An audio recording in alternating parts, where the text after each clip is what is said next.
बिस्मिल्लाहिर्रहमानिर्रहीम। अस्सलामु अलैकुम स्टूडेंट्स। भाई फ़र्स्ट ईयर की केमिस्ट्री की बुक है और चैप्टर नंबर 4 है स्टेट ऑफ मैटर। और स्टेट्स ऑफ मैटर जो है फर्स्ट है गैस। आज इस चैप्टर में हम गैस के बारे में बात करेंगे। स्टेट ऑफ मैटर्स जब से आप स्कूल जाने लगे हैं शायद ये पढ़ रहे होंगे, तो इसकी स्टेट्स जो हैं इसमें आज पहले हम गैस पढ़ेंगे। गैस जो है जो गैस का जो जनरल बिहेवियर होता है या उसकी जो खसूसियात होती हैं वो जो हम एक्सप्लेन करते हैं तो वो काइनेटिक मॉलिक्यूलर थ्योरी है, उसके ज़रिए हम जो है ये सब चीज़ें एक्सप्लेन करते हैं। तो चैप्टर यहीं से स्टार्ट हो रहा है। इसके पोस्टल्यूट्स भी दिए हुए हैं, ठीक है, ये मौजूद हैं। उसके अलावा प्रेशर एंड इट्स यूनिट्स, यानी प्रेशर दबाव को कहते हैं और उसका यूनिट क्या है। अगर इंसान कोई भी सी लेवल पर है, सी लेवल के खड़ा है तो वहाँ 0 सेंटीग्रेड है और उस वक्त भी वो प्रेशर जो है बर्दाश्त कर रहा होगा 760 टॉर का, ठीक है। तो इसमें जो है आपको पता है आपके एटमॉस्फेयर में गैसेस हैं और उनका प्रेशर जो है वो ज़मीन पर होता है। इसी बारे में थोड़ा सा डिटेल से बताया गया है। इसमें प्रेशर के जो यूनिट्स हैं एसआई सिस्टम वगैरह वो बताए हैं।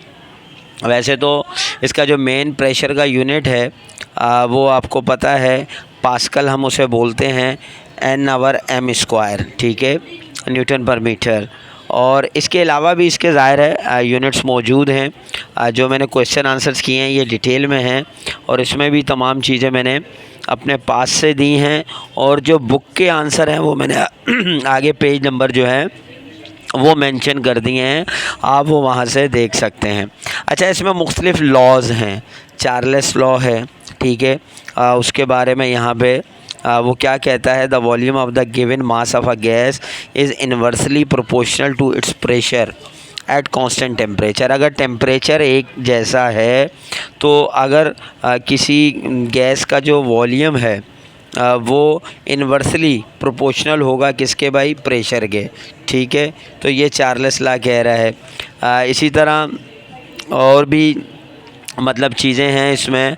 अच्छा, एब्सोल्यूट ज़ीरो जो है इसमें हमने पढ़ा है और इसका आंसर भी एब्सोल्यूट ज़ीरो का वो भी हमने इसमें डिस्कस किया है कि जैसे अभी बात की कि अगर 0 सेंटीग्रेड भी हो तो तब भी वहाँ पे माइनस में 273.15 सेंटीग्रेड मौजूद होता है जब वो ज़ीरो के इक्वल होता है। ये भी आपने 9-10 में जो है केल्विन और सेंटीग्रेड को कैसे मालूम करते हैं ये आपने किया हुआ है, आप समझ जाएंगे इसको। उसके बाद एवोगाड्रोस लॉ, एवोगाड्रोस नंबर तो आपने किया हुआ है केमिस्ट्री में, ये लॉ है और इस लॉ में वो क्या कहते हैं, under the similar condition of temperature and pressure equal volumes of all gases contain equal number of moles। यहाँ वो बिल्कुल ही अलग बात करते हैं कि अगर एक जैसी कंडीशन है टेम्परेचर की भी और प्रेशर की भी और वॉल्यूम इक्वल वॉल्यूम है तमाम गैसेस का, तो वो कह रहे हैं वो फिर नंबर ऑफ़ मोल्स भी इक्वल होंगे, ठीक है। And the volume of gas is directly proportional to the number of moles. वहाँ उसने कहा था कि गैस जो है वो प्रेशर के साथ इन्वर्सली प्रोपोर्शनल है, यहाँ ये कह रहे हैं कि डायरेक्टली प्रोपोर्शनल है नंबर ऑफ़ मोल्स के साथ। If the pressure and temperature are kept constant, अगर प्रेशर और टेम्परेचर कांस्टेंट होगा, एक जैसा होगा। फिर इनकी डेरिवेशन यहाँ मौजूद है, ठीक है। आइडियल गैस इक्वेशन, उसकी भी डेरिवेशन यहाँ दी हुई है। उसके अलावा gas constant and it's units, जैसे इसके यूनिट्स हैं उसकी बात भी की गई है। Value of R one pressure is in atmosphere and volume in decimetre जो है क्यूब में। ये भी क्वेश्चन आया है लॉन्ग में, वो मैंने आप लोगों को वहाँ कर दिया है, उसको भी आप चेक कर सकते हैं। अच्छा, इसके अलावा newton metre square and volume is metre cube, ऐसा यूनिट ये भी है। Application of ideal gas equation, ठीक है। ये तमाम छोटे छोटे टॉपिक्स हैं लेकिन मेन इसमें लॉज हैं। टेम्परेचर प्रेशर का आपस में जो है कांटेक्ट है उसकी बात हो रही है। Deviation from ideal gas behaviour, जो आइडियल गैस का बिहेवियर है उसकी डेविएशन है। वो मतलब ग्राफिकली भी है और वैसे भी है। अच्छा, वैन डर वाल्स इक्वेशन भी है। इसका कोई क्वेश्चन तो नहीं था लेकिन टॉपिक इसका मौजूद है। इसमें न्यूमेरिकल्स भी हैं। उसके बाद Dalton's law of partial pressure, तो ये डाल्टन्स लॉ भी यहाँ पे मौजूद है, इसका भी सवाल था, वो भी मैंने इसमें जो है आप लोगों को करवा दिया है। अच्छा, इसके अलावा grams law of diffusion and effusion जो है आप तकरीबन 6-7 क्लास से पढ़ते हुए आ रहे हैं। और यहाँ पे ग्राम्स लॉ जो है इसका ये डिफ्यूजन एंड इफ्यूजन इसका क्वेश्चन भी है, वो भी मैंने इसमें करवा दिया है। और यहाँ पे वो मौजूद है आपकी बुक में भी, मैंने पेज नंबर मेंशन कर दिए हैं। और ग्राम्स लॉ की जो एप्लीकेशन है, कहाँ कहाँ ये इस्तेमाल होता है, वो भी यहाँ पर बताया गया है। उसके बाद लिक्विफिकेशन ऑफ गैसेस, गैसेस जो है मतलब किस तरह गैसेस जो है कन्वर्ट की जाती हैं लिक्विड में, लिक्विड शक्ल में, ठीक है। तो ये भी इसमें बताया गया है कि कुछ टेक्निक इस्तेमाल होती हैं कमर्शियल यूज़ के लिए, गैस को लिक्विड की शक्ल में जो है वो ट्रांसफ़र किया जाता है, चेंज किया जाता है। वो इसमें तरीका बताया गया है कि लिक्वेशन ऑफ गैस जो है वो किस तरह से होती है।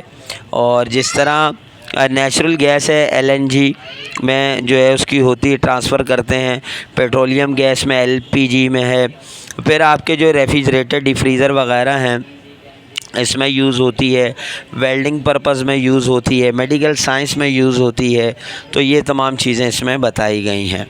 अच्छा, अब ये चूँकि स्टेट ऑफ मैटर जो है, जो मैटर हम पढ़ रहे हैं उसमें गैस की बात हुई थी, लेकिन यहीं पे इन्होंने प्लाज्मा भी दे दिया जो कि एक फोर्थ स्टेट है। आपको मालूम है सॉलिड लिक्विड गैस के बाद एक प्लाज्मा भी है, तो वो फोर्थ स्टेट भी इसी चैप्टर में दे दी गई है।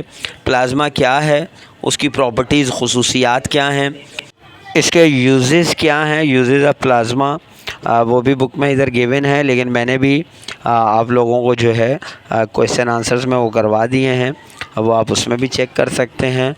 तो अब ये जो हमारा चैप्टर है, चैप्टर नंबर 4, ये कंप्लीट हो चुका है और इसके शॉर्ट क्वेश्चन आंसर्स और डिस्क्रिप्टिव क्वेश्चन आंसर्स मैंने आप लोगों को करवा दिए हैं। एमसीक्यूज़ तो चूँकि आपके बुक के एंड पे मौजूद हैं, इसलिए एमसीक्यूज़ करवाने की ज़रूरत नहीं है। न्यूमेरिकल क्वेश्चंस इसके रहते हैं, 7 क्वेश्चंस हैं। लेकिन मैं ये चाह रहा हूँ कि पहले केमिस्ट्री की पूरी बुक के जो है थ्योरेटिकल जो वीडियोस हैं क्वेश्चन आंसर्स वो आप लोगों को करवा दूँ ताकि वो जल्दी हो जाएंगे। उसके बाद फ्री होकर जो है तमाम चैप्टर्स के न्यूमेरिकल भी कर लेंगे। तो मेरा अपना तो ये इरादा है। बहरहाल आप लोग कैसा चाह रहे हैं ज़रूर मुझे बताइएगा कि आप अगर चाहते हैं कि चैप्टर वाइज ही पूरी चीज़ें करवाई जाएँ तो उसमें थोड़ा टाइम कंज्यूमिंग होता है। मैं ये चाह रहा हूँ कि बच्चों के नोट्स बन जाएँ और क्वेश्चन आंसर्स पहले करवा दूँ, उसके बाद जो है हम न्यूमेरिकल्स को देख लेंगे।